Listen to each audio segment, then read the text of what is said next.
How's it going, guys? Welcome back to another ep of Stavjet Auto. Steve from Stavjet. Today's ep, we're down here with Chris in a very unique car combination. It's a Rover, and now the combination, something a bit different. All right, let's do it. Start it up.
Here we go, Chris. Welcome to the channel. Thank you. I've known you for a while now. Yes. Yeah, what do we got here today? What have we been playing with? So this is a 1986 Rover SD1 Pommy car. I've had a few of these now. This is probably about my fourth one. Okay. Started with a Rover 3.5 V8 in it. It's a little bit different now. It's a little bit different now. It's a bit of a smaller engine with a bit of a bigger engine now. So it's got an LS1 with a 6-speed behind it, T56. Throttle bodies, so ITBs, running a Haltech and an IC7 dash wired up by yourself. Well, basically all wired up by Steve. So all the Haltech stuff wired up by him. Yeah. Yeah, that's pretty much. It's a bit of a Frankenstein car. It's got Ford front discs on it. Sorry, Jag front discs with a Ford rear end. So yeah, XJS Jag front discs. Ford bolt stud pattern for the wheels. All right, so it's Ford stud. Yeah, so these originally came out with 14-inch wheels. These are 17-inch wheels now. All right. Motorsports. That was good. Use some semi-slick tyres for the track. Yep. It's got a limited slip in it as well. What else has it got? Coilovers at the front. Oh, yep. Yeah. Yeah, I don't know what else. Different radiator. I think it's a Subaru radiator from memory. Yep. This one, but seems to work well. So how long have you had the car for? This car I've had for about 5 years. All right.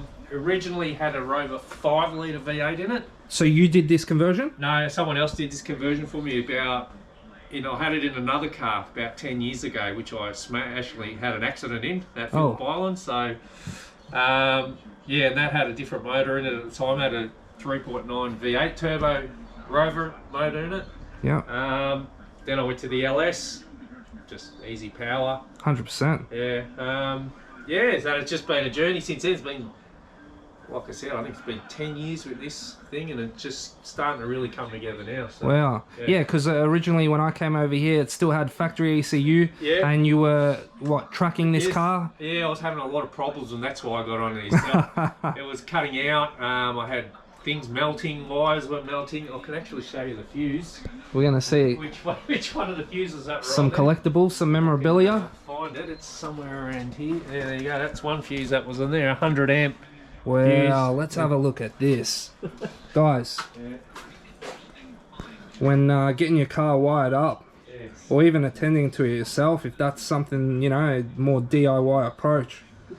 Like, I'm not sure how you burn a 100 amp fuse like this, but, well, so, I've definitely fixed up a lot of those little gremlins. All those bits have been... We even, so, yeah, before you came across to me, this had the factory manifold. Had the factory standard manifold. Yep. Basically, standard engine, just had headers on it. It had a standard ECU with just a basic male like the tune on it, the tune you can get. Yep. And it went well, besides, but I had problem within problems. It was just missing, and it was backfiring, and it'd go into a corner, it would stop. It'd go like 4 cylinders, and then you couldn't do anything. I was having constant problems with it, so that's when I came to yourself. Said, look, let's just go through the whole thing. And so yeah, so practically when we ended up getting the Haltech, which is an Elite 2500, or was it the Elite 2000? 2000. Yeah, sorry, the Elite 2000.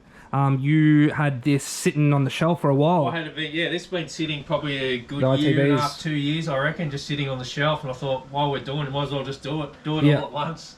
So yeah, Chris gave me the task of getting the ITBs with the Haltech all set up.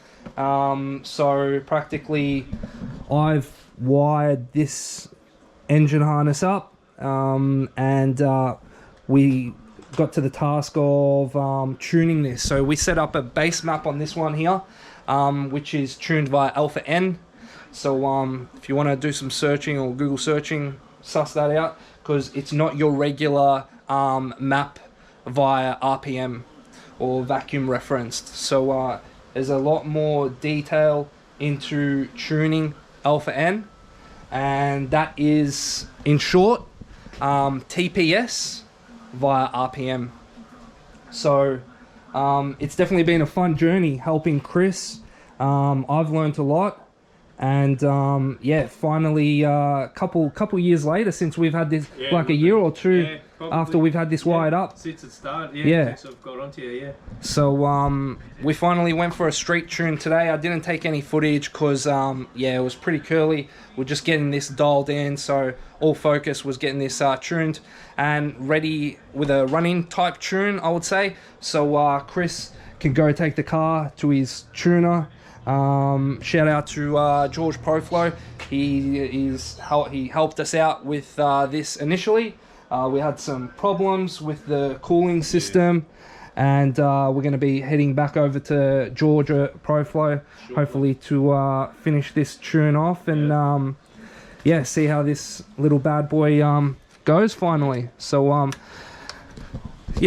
nice little video for you guys to... I know I haven't been uploading as much content, but hopefully you guys enjoyed this one. Totally different build.